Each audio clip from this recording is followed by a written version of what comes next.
All right, everybody. My name is Omar, host of Do We Really Know Them, and also Zoom Party. But today we have decided to do an in-person interview. And who do we have today but the best of the best in terms of LinkedIn and also in hosting? And starting out with this man, let's show you who it is. All right, it's him, Donald Cohen from the what is it? Hour of Empower, isn't it? Alpha Power. We are sitting here next to each other. He has his hat on. I have my hat on. That's the original hat, right? The hat This you've been is it. wearing. This is it. Awesome, awesome. Thank you for allowing me to do this in-person interview with you. Oh, my pleasure and honored that Omar was able to visit Colorado this week. And we just shared a lovely salmon dinner. And now we're here to bring as much value as possible. Awesome, perfect. Thank you so much, Don, for being here and allowing me to be in your home and doing an in-person interview. That's the part of great for connections, right? We're in 2025. We need to have more in-person connections. What are your thoughts about that? Oh, I'm 100% with you on that, Omar, because you get isolated, start working in a vacuum, thinking in a vacuum.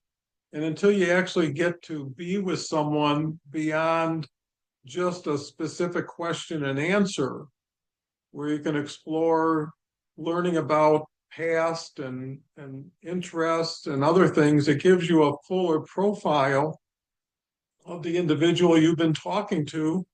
And in a lot of cases, you say, I never knew, or I didn't see that. Thank you.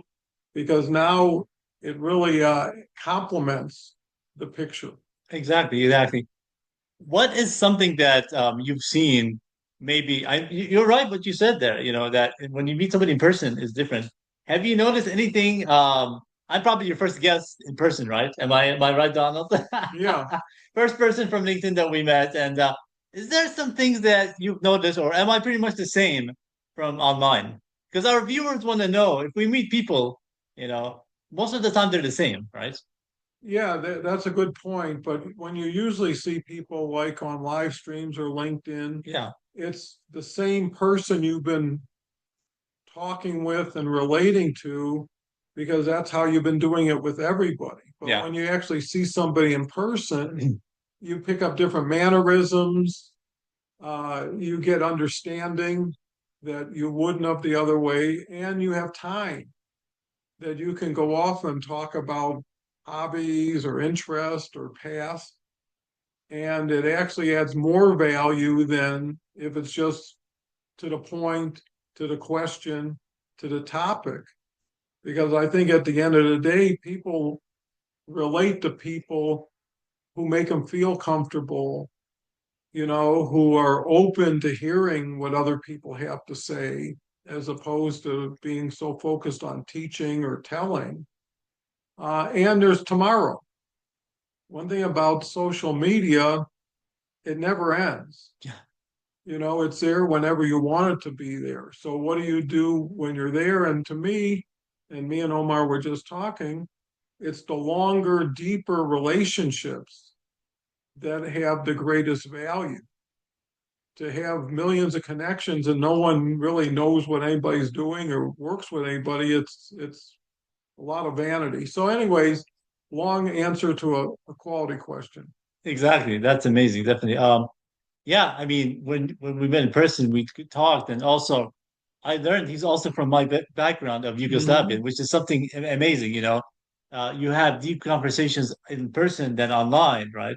And you get to know who they really are. Online, you're limited because of the audience, and you're focused more about the product or who you're serving there on that. But in person, you get to know them. You get to know who they really are, and to me, I can just blink my eyes and close my eyes and then see you talking.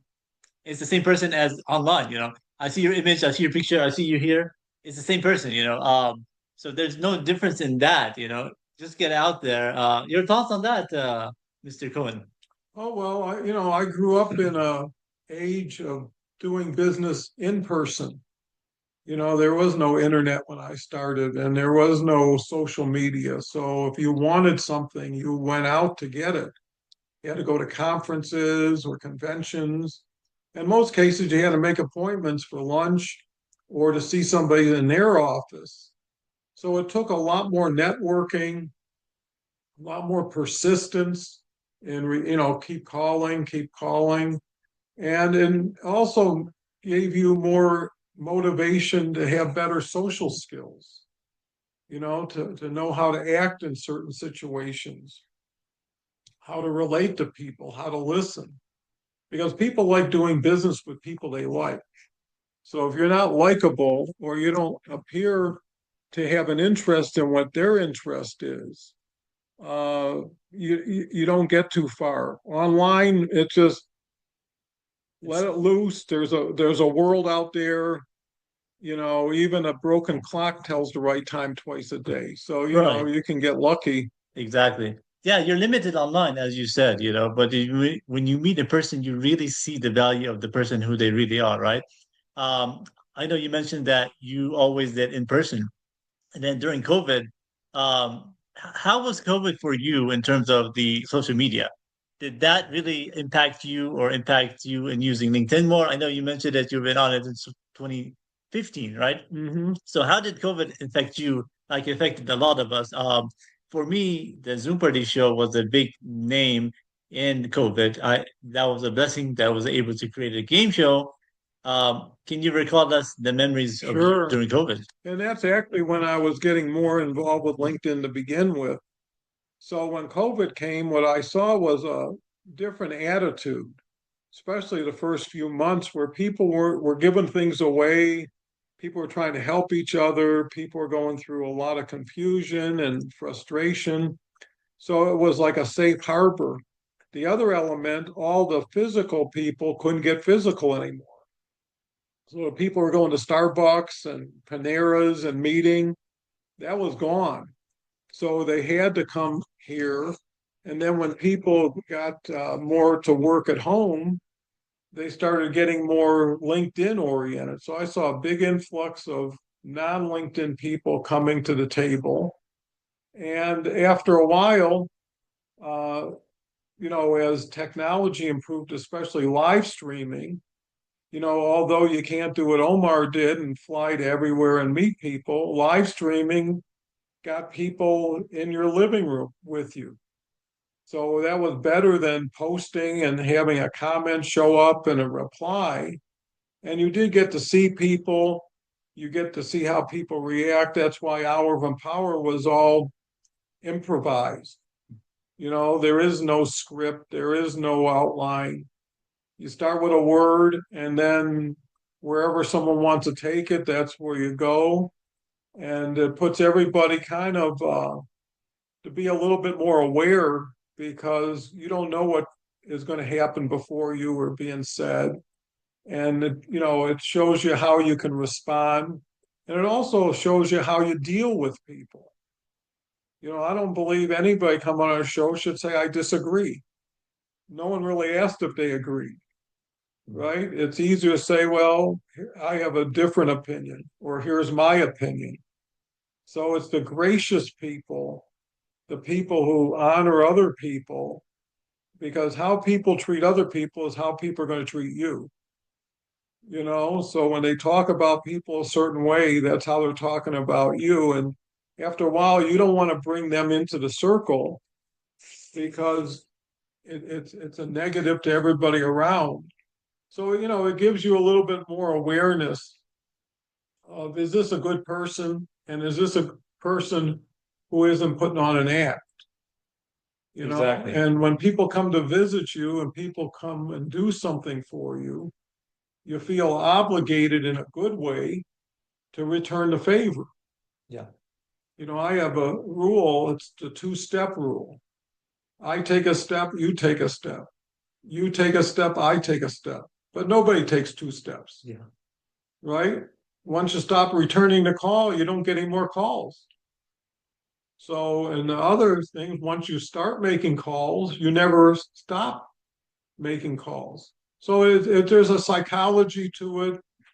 And a lot of people need to change who they are to become who they want to be. And that's important And just to be that's hard, aware. Don, definitely hard for people to change, right? Because you get used to that, you know. They say when you're in your late 30s, 40s, change is not easy, right? Well, it's a discipline. Mhm.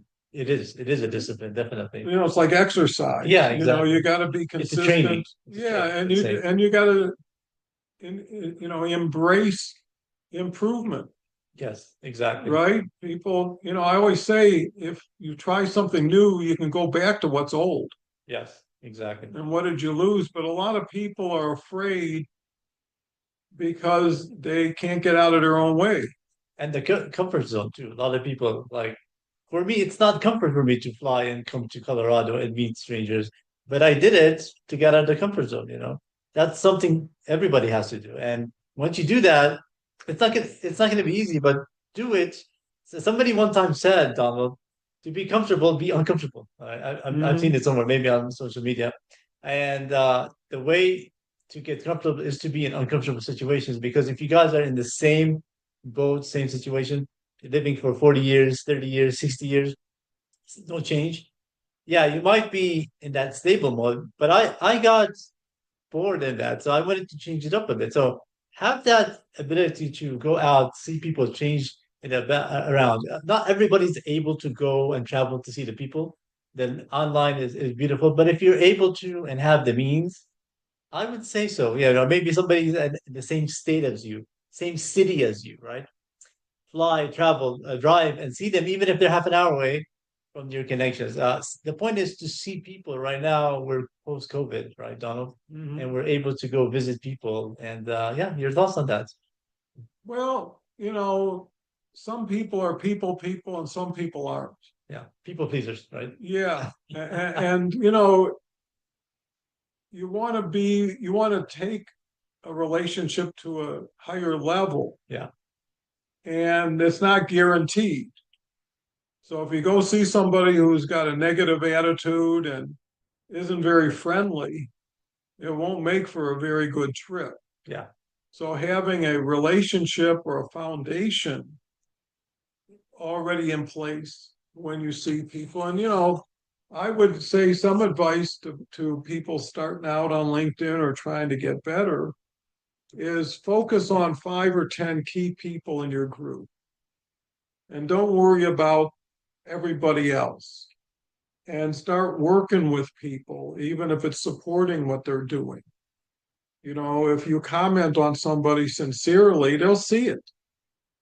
And if you put some really good comments in, they'll remember it and they'll want to know more about you, and because they like that support. So you need to get people's attention by bringing value. Too many people are like, here's what I need. Here's how what you have. Nobody gets turned on by that, because people get protective. And people also know that's not what they do or how they would do it. So, you got to pay your dues. The question is, do you pay it in time? Do you pay it in money? And if you're not willing to change, nothing you're doing is going to make you significant. There's a difference between surviving and prospering. And at the end of the day, my measurement is how happy are you? yeah. If you're not happy, you're not doing enough or the right things, because there's enough options for anybody to get happy, and a lot of things are free, whether it's nature, whether it's exercise, whether it's books and reading, is if you're not doing anything for yourself, who's going to do things for you? And I think people got it mixed up. No one really cares, to be honest. It's like, what's in it for me? But if you're different, you'll stand apart, and I think that's the important thing to get a competitive advantage is you got to be working harder, better, smarter than the next person. And why not? It doesn't take any more time to be smart than dumb or fast and slow. And or don't put yourself in a position where you're disappointed. right? You get what you get, and that's what you did. I don't want to get off, but I remember when I was raising my kids, initially it's like, I need this, I want this. And, I used to be like, well, that's unnecessary or that's not worth it. Or you'd say, I can't afford it or we can't afford it. And I said, no, that's not true. You don't deserve it. I said, once you deserve it, you'll get anything you want. And that's the way the world is. But people, it's like yelling at a furnace or a stove saying, give me heat, I'll give you wood. Yeah. It doesn't work that way. So, anyways, I'm not here to, Good, very good advice, definitely. I also want to ask you, Don, what was your love of broadcasting and wanting to do the show? Were you watching shows when you were younger, like any of those shows back from oh, the sure. 90s? Anybody that stood out to you and made you, influence you in any Yeah, way? it's funny you say that Yeah. because I grew up in the golden age of television Uh-huh. when there was no internet, there was no cable. TV was the social media. Yeah, Yeah. and there would have three, four channels. Yeah. And Johnny Carson was like the biggest guy on TV at night, and he'd come on in Detroit 11:30 at night. Yeah. So you can imagine staying up till 11:30. Oh. And I actually, yeah, it was live. Was it live too? yeah, and it was like an hour and Oh, a half. wow. That's amazing. But you'd see everybody showing up, and Yeah. all the comedians and the singers and Yeah. the movie stars and the actors. So he was something. Then you had oh, you name a dinosaur had her show. How about Jack Parr? Were you He was like one of the the, originals. Steve the Allen, Steve Allen? Yeah. Yeah. Dick Cavett. Uh-huh. I don't Uh, remember him. I don't know who that is. yeah, that was probably NBC. mid '60s. Oh, okay, okay. I have to Him check and it out. Johnny Carson are Johnny what Carson, was yeah. going on. So the point Yeah. is I saw how people were Oprah. Oprah, She yeah. was a great example Okay. of how to have good conversations with people. Yeah. And then you had the whole spectrum. Yeah. But I've always loved learning from people, Yes. and I'm not shy, even though when I was young, I was totally shy. Oh, wow. Okay. And it seems like when you change, you can change for a long way. It's Exactly. hard breaking I was through. like that too. I mean, 10, 15 years ago, I wouldn't even talk to people. And then I think you, with your influence, opened up the show for a lot of us. And that's amazing. Yeah. So you were a shy kid. That's wow. Well, unless you've been somewhere, don't you never know for sure Yeah. how it is for Yeah. someone. Yeah. So, the benefit of adversity Yeah. is it gives you something to measure against. Yeah. And sometimes when you've been through so much, nothing scares you that much because you've been through the same or worse. And it's just not freaking out. And also, if I want to point out uh, the fears too, because a lot of it, you're wondering, why is this so fearful? A lot of people are afraid of flying, but what is there to be afraid of when they say safer than driving, And so we're stuck in that mentality there. I'm sorry to, No, no, yeah, you're absolutely right. yeah, And that's why I say you got to get out of your own way. yeah. And you got to realize no one gets out of this world alive, right? So why not do what do you got to lose? Exactly, exactly. Too many people, I think they have too much pride, they say. Yeah, exactly. I'm not going to stoop and do that. Yeah, Or they justify things as opposed to, a strong person doesn't care about how people look at them if they're confident yeah, in their own strength. yes. And that alone gets people to want to believe in you. So basically, you said that's amazing. And so Oprah, Johnny Carson, all these talk show hosts Mhm.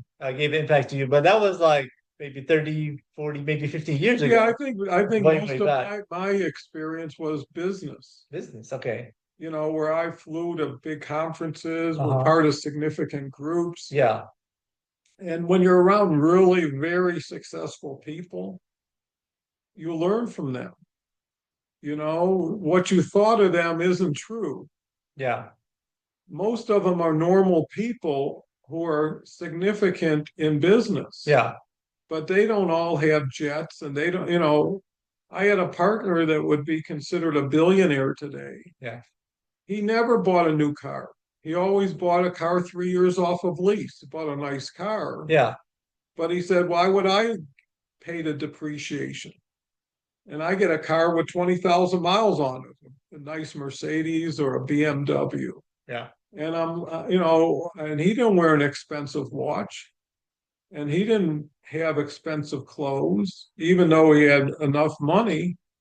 Why? Because he grew up that way. He was happy then. He's still happy.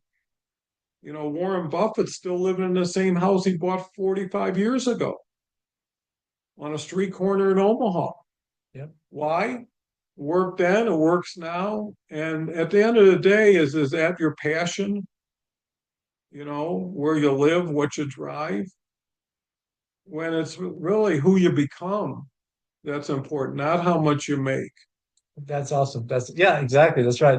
I want to also go into a little bit about, I'm not sure if you want to go into this, back in your background of growing up into business and all that. How was your background growing up with the relationship? I know you always mentioned that your family, your parents, how was the relationship with them and you? How was that like? How was life then as well?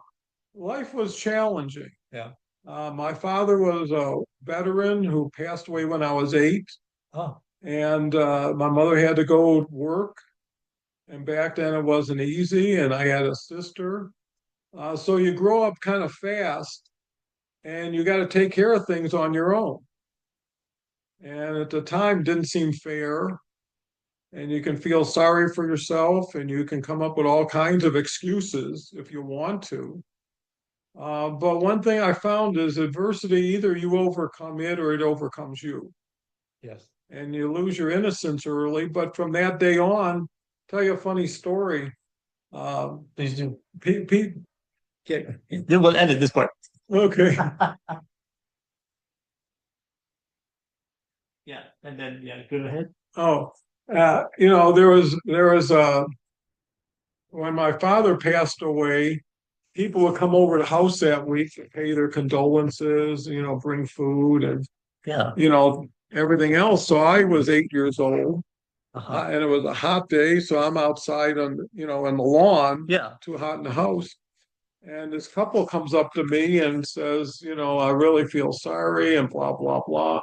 I didn't know who they were. Yeah. Must have been friends of the family. Yeah. So what was interesting, he bends down and he tells me, you know, you're now the man of the house. Oh. At 8 years old. Yeah, and you've got to be responsible for your mother and your sister. Oh, wow. And I don't know. You didn't know what to do at that age. And the guy looked pretty smart. Oh, wow. So And who was he? I didn't even know. You didn't know He he was. just knew who I was, I guess. Oh, wow. So Oh, wow. what was funny from that day on, and he said to me, would candy make you feel a little bit better? Better, yeah. Yeah, I said, sure. Back then, candy wasn't as poisonous as it Yeah. is now. Yeah. So he gave me like a quarter, Yeah. and a quarter back then could buy a lot. You could buy 5 candy bars for a quarter. That's right. Yeah. Wow. So what was interesting, by the end of the night, I had 3 more quarters Oh, wow. because as people would come in, Yeah. I They would give tell them you. a candy story. Yeah. And from then on, I started making money. Oh, So wow. I would So, go, so basically, business started at age 8. yeah, I'd start like going around the neighborhood if Oh, it wow. snowed and shovel Uh-huh. snow or cut grass. And Yeah. it was kind of fun because you didn't have to depend on anybody. Yes. You just knew you could make money whenever you wanted to go to work. Yes. And then over time, I got into coin collecting and made a lot of money. Yeah. And What age was that when you I was started? about 12. 12. Okay. You Okay. know, Yeah. people would come to school and I would interview them. Yeah. Like, what are you into? Do you Yeah. have coins? Do you So play? you had that passion to talk to people, interview them at that age, but you were kind of shy too, right? Well, I was shy until I wasn't, Oh, you know. So once I got to know somebody, I yeah. could be really friendly. Yeah. But you get self aware. Yeah. You think people are seeing you a certain way or whatever, and Yeah. you think that, but it's not always true. Yeah. So, anyways, went to college. and graduated. Wayne University. Is that right? Yeah, Wayne State, Where? Colorado. Denver. No, Then no, no, Detroit. Detroit. That's right. Yeah, Okay. and I got a degree in psychology actually. Oh wow. Okay. Why? So, Why psychology? well, it was only science. You didn't have to be accurate. Oh wow. Okay. It's like however you built your argument, you could get through. So, but anyways, it was Yeah. very interesting. And I Wow. thought whatever I do in life, understanding people and how they think Yeah. couldn't hurt. Right. So didn't couldn't get a job, and most of the jobs that didn't want me, I didn't want them either. Yeah. So I started a little tool store. What type of jobs actually were they offering you at that then? I know because Anything, anything it could be, it would pave, be like a, selling paving, oh okay, but parking. not a psych degree, psych No, job. no, it And was then like selling so back clothes. then a psych degree didn't really do much for No. anybody. I see. Yeah, I think same thing right now. If you get that, I mean, unless you get to your PhD into mental health kind of thing, it doesn't really help. So that's interesting. Okay, so you did into that. Tell us what then what did So you, so then I you just got? decided nobody wants me, I'll take me. Yeah, yeah, So I started my little business. yeah. The tools. Yeah, Yeah. tools, and I had to work out of a catalog. Wow. So people come in, buy it, I go to the warehouse, pick it up, and then have it for them. Yeah. And it took me about a year. And what was interesting, I did so well Yeah. that after I didn't take a paycheck for a year. Uh-huh. So I made $50 a week I would take home. So how did you get these tools? Like I worked with a local warehouse. he would And make then, the tools. He would create the tools for you. no, it was like DeWalt, like Black and Decker. It was, Oh, you would buy it from them. yeah. Uh-huh. And a lot of times they put it on consignment. Yeah, yeah, So they put it in the store. If I sold it, I'd pay for it. yeah, So they provide the inventory. yeah. Oh, okay. And then I could work out of their catalog. So, anyways, did really good. By the end of the first year, I had already bought the building and the restaurant next door. Hmm. I had a brand new car and I had a high rise apartment. Oh, wow. This was So in Detroit. yeah, Oh, at 22, I was living pretty large. oh, wow. And Okay. then built that up and start selling mail order. That Oh, was my okay. first thing. You Is would mail the tools to people. Well, I put ads in like CarCraft, Hot Uh-huh. Rod, all Yeah, the car magazines, yeah, and sell pneumatic tools, air tools. yeah, And then I started selling to guys who were building a pipeline in Alaska, yeah. and they bought big Oh, wow. tools. Yeah, you get some business there. Yeah, That's a, so I'd be going to the post office every day with packages and get wow. money. And then at a certain point, decided Detroit, I just didn't care for the weather, and it was time for a change. So I ended up getting married along the way Hmm. in Las Vegas. And So then, you met her in Las Vegas? no, no, I knew her for 7 years in Detroit. Ah, okay, okay. So, Nice. anyways, came to Denver. My wife's a teacher, or was, and I got into real estate and decided on the part-time weekends I'd sell tools. Yeah. And then tools just went crazy. Oh, wow. And I became the fastest growing company in Colorado in the 80s, and then 3 times became an Inc. 500 company. That's amazing. That was before it's Inc. 5000. Yeah. And then built that up into a national retail chain, and then converted it all to online store. And that was when, like in the 90s? 90s, 2000s, Yeah. Okay. and then built that up, and then retired 10 years ago, Uh-huh. and found LinkedIn to stay relevant, have conversations, meet people. And it's been really great since then. So let's talk a little about the LinkedIn thing. In the beginning, you had smaller connections, a couple of hundred probably, right? Right when you started. How did you grow to 37, 38,000? How did that grow? That's a good question. I mean, yeah, a lot of people always wonder, like these influencers, sometimes you connect with people, but let's hear it from Donald Well, here. there's a saying, if your why is big enough, you figure out the how to. Yeah. And I was, I remember getting to 500 was a big number, because then you got you showed 500 connections Yeah. on your front. So two things I did that accelerated everything. I was growing by about 5,000 connections a month. Is I would Five tag, thousand a month. uh-huh, Oh wow. I posted every day now for 10 years, so I haven't missed a day. Uh-huh. And I started tagging 150 people a day Yeah. who were pretty significant. And I only tag people who wanted to be tagged. Yeah. And what I did is I had a post that, the three things I heard you can do on LinkedIn Yeah. is entertain, inspire, and educate. Yeah. So I said, okay, every day I'll have 5 tips to educate. Yes. I'll have 5 quotes to inspire, Yeah. and I'll have 5 people that I outlined as my favorite connections of the day. Yeah. And I said on my headline, 12,000 connections want to get to 13,000. Please, connect. Yeah. And all of a sudden, everybody was connecting. That's Then I was sending 150 connection requests a day wow. from anybody who visited this. 150. Wow. Yeah. That's amazing. So you can do it. Yeah. I've done it.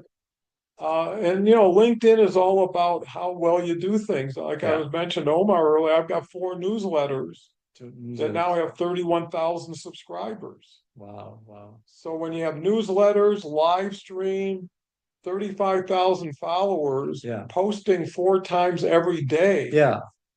you're going to get visibility. Yes, exactly. And people want to do business with people that are familiar to them.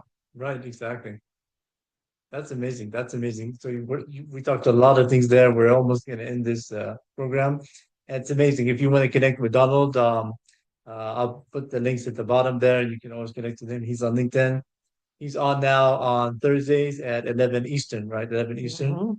Mhm. It's a fabulous show. Check it out. He always has wonderful people on there. And uh, thank you again for being on the program, doing an in-person show. That's something we're going to be start doing more of. That online is also good for people who are far away. And your thoughts about that as we end the program here. Thank you for being on the program and more about why people should connect and be together and doing more shows in person. Well, first of all, it's better together because everybody brings something new to the table. And, 2 heads are better than one as far as throwing ideas around. And you learn from each other just by doing things together. And, that's the whole purpose of LinkedIn is connecting with people. But, connecting is the beginning, communicating is the next step, having a Zoom call. And the next thing is collaborating, which is get somebody on a show with you. There's enough shows, and everybody who has shows is looking for quality guests. So if you say, "Hey, I love your show, love to be on it, and here's why," and then why is important because I'm in your field, I relate to your whatever you're saying. People will include you, but they don't know you until you raise your hand or speak up a little bit. And that's important. If you're waiting for someone to ask you, when that happens, it's going to happen anyways, Yeah. right? You going out and being proactive. If you did 150, I don't know if you can anymore, but if you want to tag 100 people, it's a lot of work. It is. It is. Yeah. I mean, in the beginning, I tagged a few people and they blocked me. They banned me right in the beginning in 2022 when I connected to you or 2023. And I was tagging people like people were doing. And then I got banned for LinkedIn for a while. And I think part of it, I haven't been on like that. But there are people who do tag that many people. And so, did you have any issues with being Never. banned? Never at all. Well, Wow. because here's what I did. Yeah. I saw who was being tagged by other big taggers. Yeah. So if it's good for them, it's good for me too. Yeah. And I would just reach out and say, "Hey, I saw you on your comment on whoever it was. Yeah. I see we have a lot in common. Let's connect." Yeah. right? We got something in common now, and my profile and your profile should be the first thing you pay attention to Yes. because everybody wants to be at their level or higher, Yes. and at the same time, I swear the people I tagged, the majority of them had over 20,000 connections each. Wow. So when you got 150 people at 20,000 connections, anything that goes back and forth shows up on both feeds, Correct. right? And Yes. all of a sudden you get velocity in addition to visibility. So there's a method to everything. And that's why I'm coaching is why not take everything I do, best practices, and apply them tomorrow for yourself? Yes. I mean, the answer has to be worth something unless someone loves just the question. Yeah. So, I really appreciate Omar visiting. I'm so grateful for the show today. Our goals collectively is to help as many people as we can be as good as they possibly can.